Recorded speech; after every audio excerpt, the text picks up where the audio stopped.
Hi BookTube! Welcome back to the History Shelf. I am Peg. I am your host today for one of the largest history hauls this channel has ever shown. It's probably, I don't know how long it's going to be. We have 16 books to show you, so we're just going to dive right in. In fact, they're so large, the stack is now up into the screen. This is from at least two different bookoutlet.com shopping trips that I've done in the past that I haven't shown to you yet. I need to get them on the shelf because I bought more. Here the thing is, okay, you know, I'm buying for the winter. I think that's what I'm telling myself. Actually, it's just a lot of different books that I've been wanting for a while, or have had my eye on, and I just decided, yes, it's a little retail therapy. I've been a little blue, a little been down in the dumps lately, and I just decided that, you know what, I'm gonna get these books, and then I'll read them as I can get to them, because I have a lot of books. But this is what I enjoy doing, and I enjoy reading, and you know, it doesn't matter to me how long it takes me to read.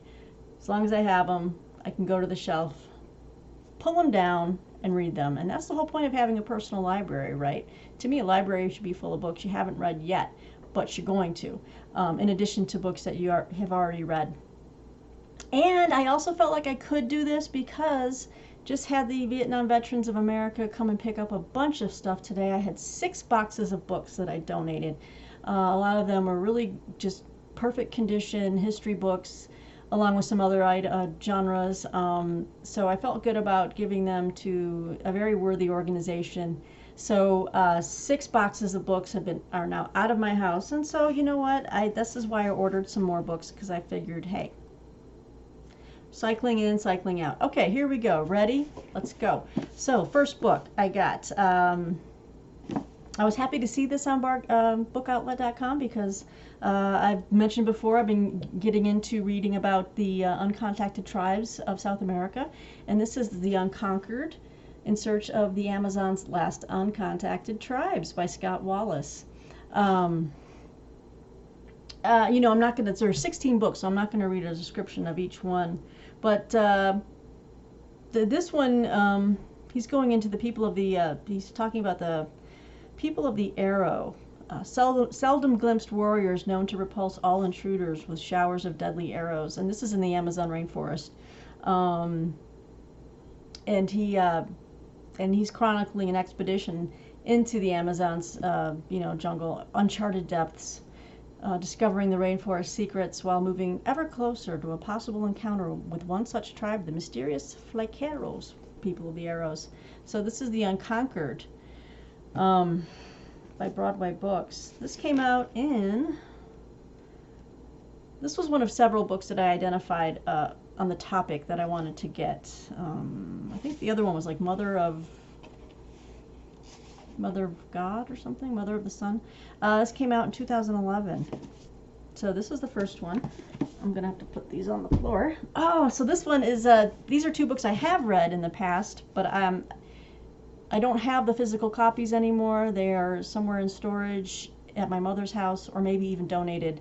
I don't even know where they are, but I want to get Bruce Catton back in my library because I love Bruce Catton's Civil War writings and his history.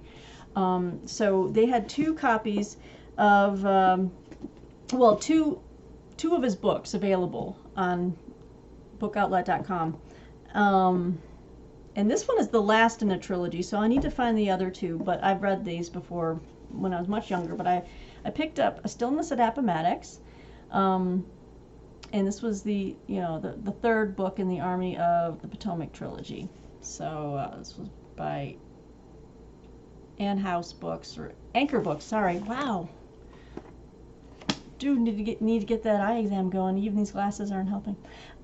So I got that. I'm happy I got that one. Great book, by the way. I love all of Bruce Catton's writing. And this is a fabulous 1-volume history. And this is from the Vintage Civil War Library. But I picked up This Hallowed Ground. It's paperback. A History of the Civil War by Bruce Catton. I think like $5.95. Perfect condition. I'm really excited because I plan on rereading Bruce Catton's work, and just because it's been so long. So Bruce Catton is on track here. I'm going to try to find the other 2 volumes of the Potomac trilogy. I need to find out where Grant moves east, and I think Grant moves south, or Grant takes command and then Grant moves south. Those are two of my favorite books by Bruce Catton, and I still remember the volumes of what they looked like. They were paperback, trade paperbacks, and I think they're at my mom's house, so I may have to just order new ones. And I hope I can get the same version that I had back in the day, because I really love those 2 versions. So those are two books of his that are my favorite. Sorry if I'm going fast, guys, but I don't want to waste your time. Plus, I've got a lot of books to get through. So this book looked very interesting. I've been meaning to read Max Weber, and this is not the Protestant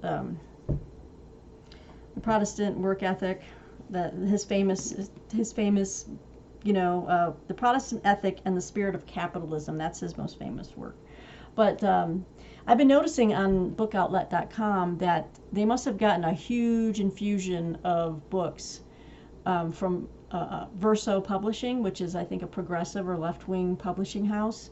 Because I usually tour there. I go on their website just to see what new arrivals come in and trickle in, and see if there's anything recent that I've been looking for, but I didn't want to pay full price for. And anyway, tons of Verso books are now on the market at bookoutlet.com if you're interested, if you like that publishing house. I haven't really, it's not really my cup of tea. I don't really lean that way, but Verso has published this book by Max Weber, and it's part of the Verso World History series, and it's kind of dingy. I think this book has been sitting on a shelf somewhere in a warehouse, like no one is ordering this book.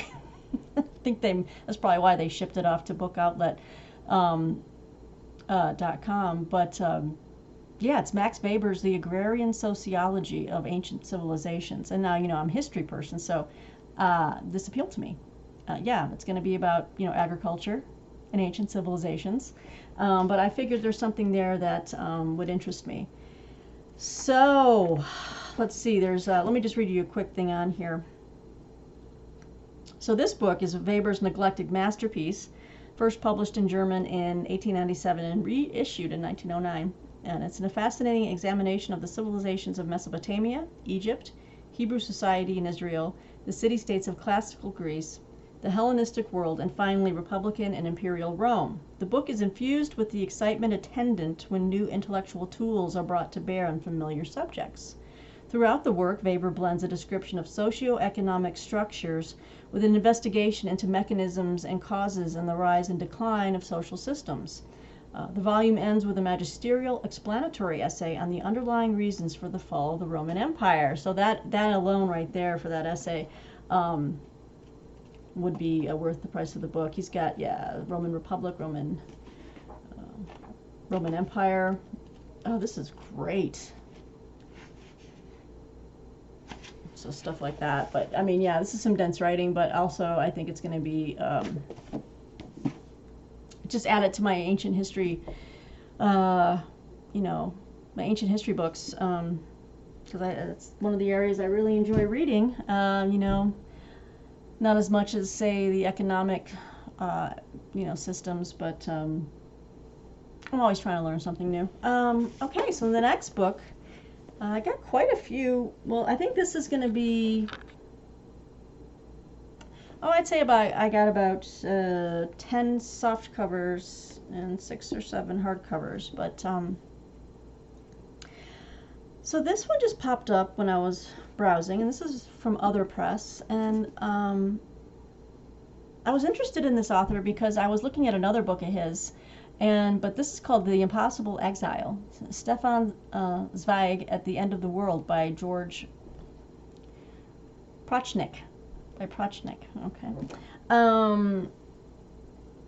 So Stefan Zweig, he's written. I'm interested in exploring his work, and here's the author.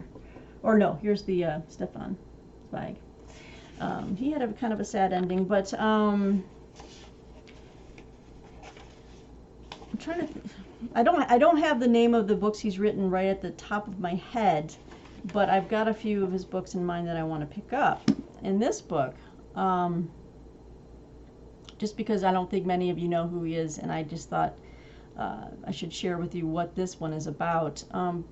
By the 1930s, Stefan Zweig had become the most widely translated living author in the world. His compelling novels, short stories, and biographies became instant bestsellers.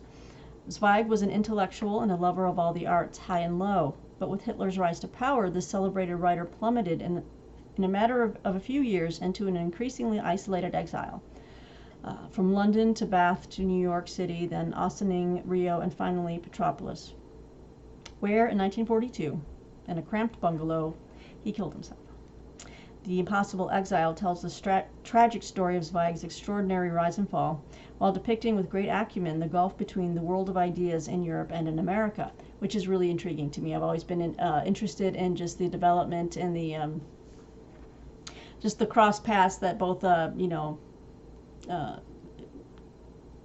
Europe and America have taken intellectually. I've always been intrigued by that. And the struggle of those forced to forsake one for the other. It also reveals how Zweig embodied, through his work, thoughts, and life, the end of an era, the implosion of Europe as an ideal of Western civilization.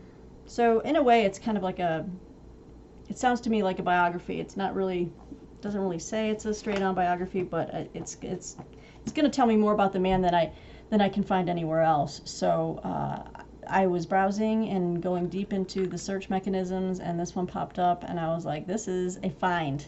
I love finding the obscure, the arcane. Boomer, stop chewing. Give me that. Stop it. Sorry, guys. Boomer won't stop eating rawhides, and I keep telling him to stop. You're not listening to me. Stop it now. Stop. Drop it. Drop. I had to stop because this is what happens, and I don't. This is gross, and I can't have this. I usually take these away from them before they get to that point, so they can just chew off the tasty goodness on the outside. But yeah, that was not cool. So anyway, guys, there's Stefan Zweig, The Impossible Exile, and your distraction today was brought to you by Boomer. Thanks, Boomer. All right. Cruising on. Yeah, I know, so this is like a history haul, but it's also kind of a biography. And in this case, we have, like, I guess, essays, literary criticism. This is a small little hardcover of Edmund White's The Unpunished Vice, A Life of Reading. And that in itself tells you why I'm interested. This is... let's see here. Blending memoir and literary criticism, The Unpunished Vice is a compendium of all the ways reading has shaped White's life and work. His larger-than-life presence on the literary scene lends itself to fascinating, intimate insights into the lives of some of the world's best-loved cultural figures. With characteristic wit and candor, he recalls reading Henry James to Peggy Guggenheim in her private gondola in Venice, and phone calls at 8 o'clock in the morning to Vladimir Nabokov, who once said that White was his favorite American writer. And it features writing that he had in, like, New York Review of Books and Paris Review, and it just accounts his literary life and the reading that he did, and also, you know, people that he met along the way. So The Unpunished Vice by Bloomsbury. So I got that. And, oh yes.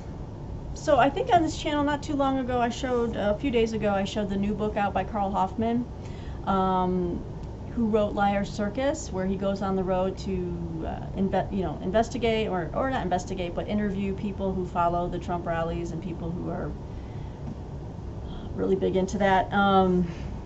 And I didn't realize at the time that he had also written one of my favorite books of 2018, I think, Savage Harvest, and it was about the death, or the disappearance, and most likely the death of Nelson Rockefeller's son, who went off to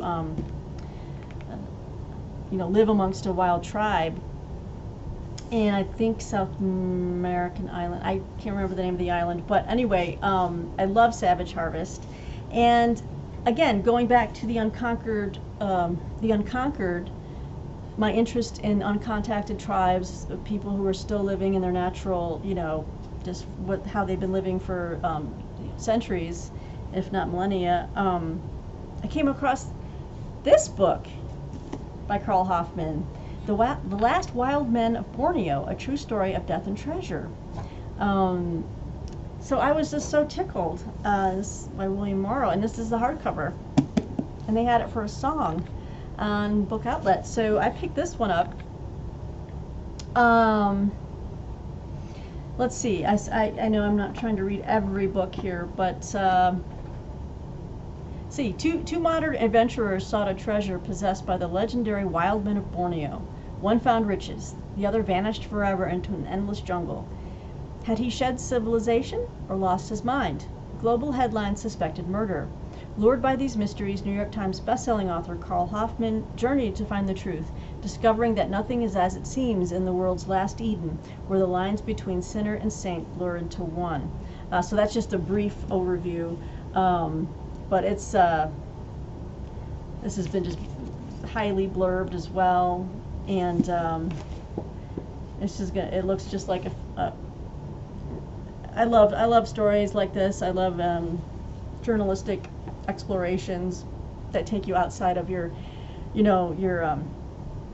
areas of comfort where you're familiar. And I'm just intrigued by people who live differently, and understanding other cultures. It's just always fascinated me. When I was a little girl, I wanted to be an archaeologist, and then I was like, no, maybe anthropology. It's all fascinating to me. So I picked up The Last Wild Men of Borneo. I'm sorry the focus is going in and out. I'm moving rather quickly. I need to pause for some water. I'm already at 17 minutes and so much more to go. Okay, this one I won't read a description on just so we can keep chugging away. But I know Bill at Bill Rutenberg's channel, Rutenberg Library, he might be happy to know about this because I had recommended to him this author's work. Stephen Puleo had written The Caning about Charles Sumner's being attacked in the well of the Senate by Preston Brooks, who wielded a cane and beat him into unconsciousness because he felt that Sumner slighted the honor of South Carolina or some such nonsense. Oh my God, I don't even know. I'm telling you, I could it happen today in this environment? Sure, because I feel like a second civil war is on its way. But anyway, enough of my doom and gloom. This is Stephen Puleo's new book. So Bill, I think you'd be interested in this. This is Voyage of Mercy, the USS Jamestown, the Irish Famine, and the remarkable story of America's first humanitarian mission. And I thought this would be a nice book to read. St. Martin's Press. Because when I read the description of it, I did not know about this ship, that they actually sent a relief ship to Ireland to help when the potato famine was going on, and brought a lot of Irish immigrants back with them. So I just wanted a story from history which sheds light on the goodness of human beings, because a lot of times when I'm reading history, you just see so much bad, that human beings, how inhumane human beings can be to one another. So this one, I was like, you know what, I would like to read this, because I would like to know that people can actually care about one another and help each other in the world. So I got Voyage of Mercy, and this is a brand new book, actually. I think it just came out, 2020, and it already is on marked down to $8 or something like that on Book Outlet. So check it out if you guys are interested. Hardcover, beautiful, lovely edition. All right. Also very excited to see this book had made it into a bargain area. Obviously, Civil War fan. And I've always been intrigued by the politics of the Republican Party during the Civil War. Also the radical Republicans, the people who really were pushing for emancipation, were huge abolitionists, you know, just that whole wing of the party. And, you know, and Lincoln had to thread that fine needle of trying to balance the moderates of that party with the more radical people saying, you're not moving fast enough. You need to do this. So this is a new book, and so I'm surprised I could get it already. It came out this year, 2020. And this is When It Was Grand, The Radical Republican History of the Civil War by Leanna Keith. Hill and Wang. And that's an imprint, I think, for R. Strauss and Giroux, one of my favorite publishers. So, so, let's see, even Eric Foner, oh no, that was for another book he blurbed, but, see, in 1862, the ardent abolitionist William Lloyd Garrison summarized the events that were tearing the United States apart. There was a war because there is a war because there was a Republican Party. There was a Republican Party because there was an abolition party. There was an abolition party because there was slavery. Garrison's stark words convey the essential truths at the heart of Leanna Keith's When It Was Grand. Here is the full story, dramatically told, of the radical Republicans, the champions of abolition who helped found a new political party and turn it toward the extirpation of slavery. And it goes into her, you know, how Keith introduces us to Massachusetts preachers and philanthropists, African-American activists, and rugged Midwestern politicians who collaborated to protect escaped slaves from their former captors, create and defend black military regiments, and win the contest for the soul of their party. She includes new perspectives on figures including Ralph Waldo Emerson, John Brown, the gruff anti-slavery General John Fremont and his astute wife Jessie Benton Fremont, and the radicals' sometime critic and sometime partner Abraham Lincoln. So yeah, I'm very much looking forward to reading this. When It Was Grand. I'm very excited. I've been wanting this. This has been on my wish list. So when I saw it, when I was shopping on Book Outlet, I was like, woo! Add it to the cart. So let me just apologize right now to all of you out there who follow me and are always saying, oh boy, there goes my bookshelves. Oh boy, there goes my wallet. Oh boy, my TBR is just woo! Yeah, I know there's some really good ones in this batch, so I'd be really surprised if there's nothing of interest here for anyone. There's a nice gamut, like this next one. So I had this in my cart for 4 months, and I hadn't pulled the trigger yet because it's a little bit more pricey. It's not super cheap. But from what I've heard, this is the biography of this person you need to have. And I love World War I. I don't love World War I. I mean, I'm interested in World War I. I've always been. I was interested in World War I long before I even got turned on to World War II. Like back in 10, 15 years ago, about 15, 20 years ago, I wasn't really into World War II. I thought it was too close, right? I was really into older history. That has changed, of course. I find it fascinating now. But if I had to choose between a book to read on World War I or World War II, I always went for World War I, and I found it fascinating, and just the how warfare changed so much in that war, and you know, tactics just did not meet the technology. Everything just kind of ground to a halt in those trenches. Because technology had just so far outpaced the tactics.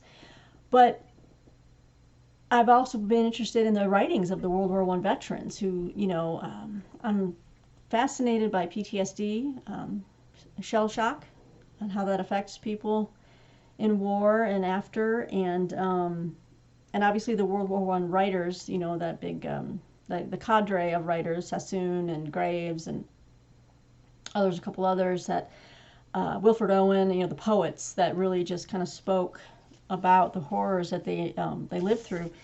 So I had this bio in my cart, and I found like it's time to get it because I had like 2 left, and I said, Peggy, you're going to kick yourself if you don't get it. So this is a hardcover of a biography of Robert Graves by Jean Moorcroft Wilson, and it's From Great War Poet to Goodbye to All That, 1895 to 1929. There is a little rip here, but that's okay. I mean, I'll just put some tape on that. I think I got it for like maybe $12 or something like that.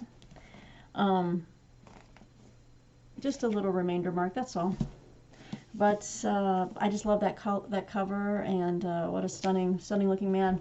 The writer and poet Robert Graves suppressed virtually all of the poems he had published during and just after the First World War, until his son William Graves reprinted almost all the poems about war, which is the title of it, in 1988. Graves' status as a war poet seems to have depended mainly on his prose memoir and bestseller Goodbye to All That.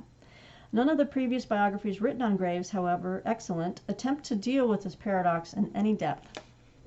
Robert Graves, the war poet, and the suppressed poems themselves have been largely neglected until now. So this book casts new light on the life, prose, and poetry of Graves, without which the story of Great War poetry is incomplete.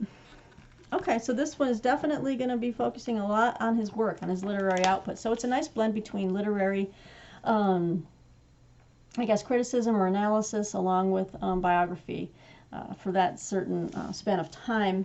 But, okay, man, you know I love old photographs. And look at that. It's just a fascinating period to me. You know, there was such intellectual life, American intellectual life blossoming in the run-up to World War I, and then to see how it was impacted by just the slaughter. Well, he's not American, but you know what I'm saying. I mean, there was ferment going on, not only in America, but also in Europe. And so, yeah, you know what I'm trying to say. Sorry, guys. Today I have my temporary crown put in, so I can't blame this on any laughing gas or anything, but I've been worn out from just, I've been worn out lately, and I'm trying to figure out what's wrong with me. So forgive me, you know, and I'm not as sharp as I normally am, which is, you know, not too sharp. So I got Robert Graves, and happy to have it. So this is also, this other book follows on the heels of this rather nicely. World War I related, history, biography, and this fills in my gap on this particular general, which I don't have a biography on this general from World War I, and I need to. It's a sadly, you know, missing void that I have allowed to remain vacant for too long. And this has been out for a while, and I finally decided to get it. And this is My Fellow Soldiers, General John Pershing and the Americans Who Helped Win the Great War by Andrew Carroll. So, and I just love that cover. Look at that guy. Blackjack Pershing, baby. That's right. Yeah. So, when did this come out? This is dope. 2017. Penguin Press. And there's a picture of him in the saddle. So essentially just a really good overall bio on Blackjack Pershing. So I'm happy to have it. I'll add that to my World War I collection of history. Yay! Moving on to the second stack of books over on my right-hand side. Not doing too bad, 28 minutes. Okay. Oh boy. Let's see. Okay. Little soft cover that I picked up, and I had heard about this book. And this came out, Nature's Mutiny came out in 2017. Yeah, how the little ice age of the long 17th century transformed the West and shaped the present by Philip Blom. I'm trying to remember how I heard about this book. I had read a few histories on France or something like that, and I was watching a show where they were actually, like, it might have been Versailles, that little Bodice Ripper of a series from, oh gosh, what was it? Was it I don't know, was it BBC that ran it, or Showtime, or I don't know, but it was called Versailles. Definitely salacious, but I think it was a scene where they were showing the actual effects people had to live through an extremely frigid time that was just ridiculous. And they, you know, they had to live through this. But so this book, when I saw this, and again, it's only a few years old, he kind of takes on you know, it kind of ties into climate change a little bit. So Philip Blom provides an account of how a new, radically altered Europe emerged out of the Little Ice Age. Diminishing crop yields across the continent forced thousands to flee starvation in the countryside to burgeoning urban centers, and the severe drop in temperature even froze London's Thames River, upon which British citizens erected semi-permanent frost fairs with bustling kiosks, taverns, and brothels, highlighting how politics and culture also drastically changed. Blom evokes the era's most influential artists and thinkers who imagined groundbreaking worldviews to cope with environmental cataclysm. As we face a climate crisis of our own, Blom's prodigious synthesis delivers a sharply focused lesson for the 21st century. The profound effects of just a few degrees of climate change can alter the course of civilization forever. And that's a quote from Lawrence A. Marshall from a book called Natural History. And I actually have another book by Philip Blom, which ties into World War I era, and it's called Fracture, Life and Culture in the West. And he also wrote The Vertigo Years, Europe, 1900 to 1914. So yeah, this was only available for a short while, and then it sold out. And so I was glad to get it while they still had it in stock for, again, probably $5, I guess. All right.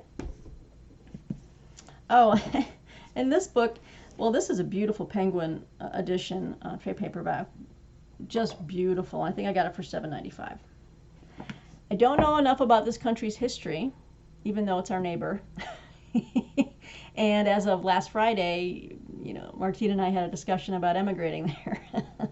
So it seemed appropriate at the time that this arrived in the mail, but I decided to pick up The Penguin History of Canada by Robert Bothwell. And this is just a beautiful edition. I love how the cover art goes all the way across the spine. It's pretty hefty. About over 500 pages, but a one-volume history. I figured, you know, it's a good place to start. Nicely illustrated throughout. Just a lovely edition, you know. So I'm happy to add this to my Penguin books. Let me know. I know I've got a few Canadian viewers out there. You know, it's Amy from from the Dusty Bookshelf. Let me know if you've read this, or if you can recommend any other histories that you think are worthy of studying. We were thinking about maybe emigrating to Saskatchewan because Colorado is just a straight shot down here. That way, you know, I could just drive down and maybe a short flight down to see, you know, my family, my sister. But we've decided to stay and fight. We'll see how that goes. But yeah, let me know what you think of Saskatchewan. Anyone out there from Saskatchewan? Or should we go to Alberta? Got a couple choices there. If they're even taking people, they're probably not. Anyway, oh, my pile just slid over. See, this is the danger. This is a danger. And I can't have my books all like fallen over and crinkled because I'm anal that way. I need to have them in perfect condition. My hair is bothering me today. There we go. All right. Oh, so I had this book already, and I'd read part of it, not all of it, and I need to finish it. But it was such an old paperback, I don't even know where it is. And I probably have donated it. So they had a newer edition of Harold Bloom's quintessential, the Western Canon. Also controversial, I guess. The Western Canon, the Books in School of the Ages. So my version it had a white jacket, same picture, portrait, painting, what have you. But this one now has got a nice blue cover and a New York Times notable book. You can tell, I mean, this one's been around, it's been around. It's a little, you know, trade paperback, but you can see it's kind of worn a little bit. on the edges, but that's okay. I just wanted a newer, less yellowed version. Mine is, the one I had is extremely yellowed. And I've kind of been collecting some of Harold Bloom's work since he passed. So, you know, they had it for like $6.95, and I just decided it's, you know, it's a bargain, and it's good to have this again. So I picked that one up. All right, guys, 2 left. I've always had a problem pronouncing this, and I promised myself I was going to try to figure out, hold please, because I know that John will correct me. Someone will tell me how it's pronounced. But let me see if I can do it right now. Because I'm tired of not pronouncing things correctly. Let me see if I can do this. One moment. What is it? Fin de siècle. Fin de siècle. Let me say this again. Fin de siècle. You see it happening. This is Fin de siècle, Vienna. That's how the guy was pronouncing it on the Fin de siècle, Vienna. Politics and Culture by Karl E. Shorsky, or Shorsk. But look at this beautiful cover. Sorry, getting a reflection. It's kind of a glossy cover. Fin de siècle by Vintage. I love intellectual, history or history of intellectual movements, and this is a landmark book from one of the truly original scholars of our time. A magnificent revelation of turn-of-the-century Vienna, where out of a crisis of political and social disintegration, so much of modern art and thought was born. So let's see what kind of things we cover in here. Oh yeah. Politics and the Psyche. We cover politics and patricide and Freud's interpretation of dreams. Gustav Klimt's painting and the crisis of the liberal ego. The transformation of the garden. Talks about explosion in the garden. Kokoschka and Schoenberg. The Ringstrasse, its critics, and the birth of urban modernism. So, fin de siècle, Vienna. Sorry. This came out, actually, let me tell you when it was printed, or when it was, 1961, I think is when it might have, but this version, this book came out in 1981. So, Fin de siècle, Vienna, Politics and Culture. Oh, we got some color, yes, color painting inserts. I've been thinking of taking some great courses on art history because I need to know more. It's one of the areas I really want to study. Also, if anyone's still around and watching at the 38-minute mark,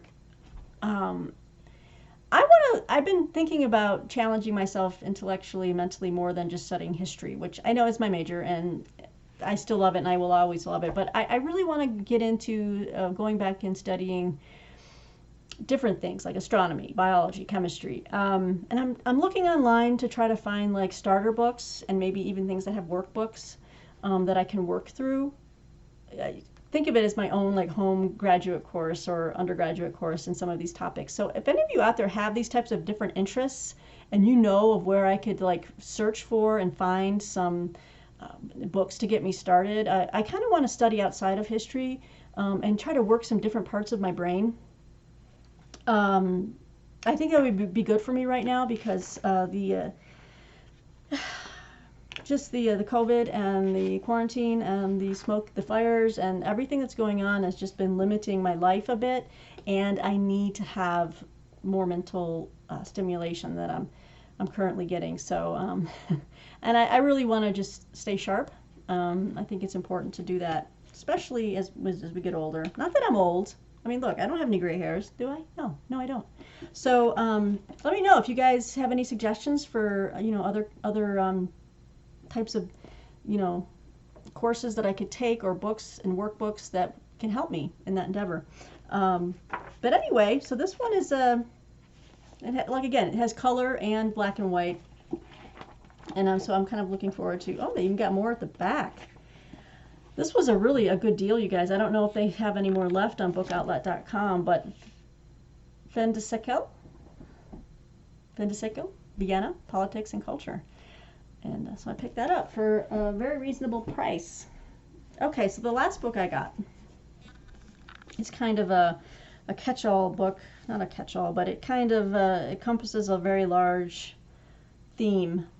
And I had never heard of it. And I thought, you know what?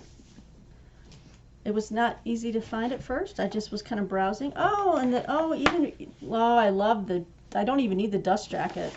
I like to take the dust jackets off to see what the actual binding looks like. And this is beautiful. So it's green. Look at this. Ingrid Rossellini's Know Thyself. Beautiful. I love the gilts, gold gilts. Okay, so I'll put the cover back on. Yeah, this is the last book here. 41 minutes. Wow, I got through 16 books. Now I know how fast I can go. Okay, this is Know Thyself, Western Identity from classical Greece to the Renaissance. It's by Doubleday. Oh, it's even blurred by Barry Strauss, who's one of my favorite ancient history historians. Let's see. Psychologists never fail to remind us that what we experience as children remains an essential factor in the shaping of our adult selves. In order to, hang on a second, this guy is still pronouncing the word in the background. I hope you didn't hear that the entire time. Oh my goodness. In order to understand our present, we need to revisit our past. The same thing could be said about our collective history. Understanding who we were remains an essential component in understanding who we are today. Do I mean to imply, oh, this is from the preface, do I mean to imply that Know Thyself is a sort of psychological guide to a more rewarding and fulfilling relation with our true selves? Yes, in fact, but definitely not in a conventional way. What is she saying here? She's describing the crucial moments of history from Greek antiquity to the Renaissance, highlighting how the different definitions that the self has received contributed to the creation of values and ideals that down the centuries have shaped and motivated the choices and actions of people and the makeup of their society. Yeah. Well, that was from the preface. I'm sorry I read that. Know Thyself. So it's a lively and timely introduction to the roots of self-understanding. So there's a mixture of history, philosophy, psychology, probably maybe sociology here. And it's talking about the roots of self-understanding in the cultures of ancient Greece, the Roman Empire, the Middle Ages, and the Renaissance. All right, there we go. Wonderfully illustrated throughout.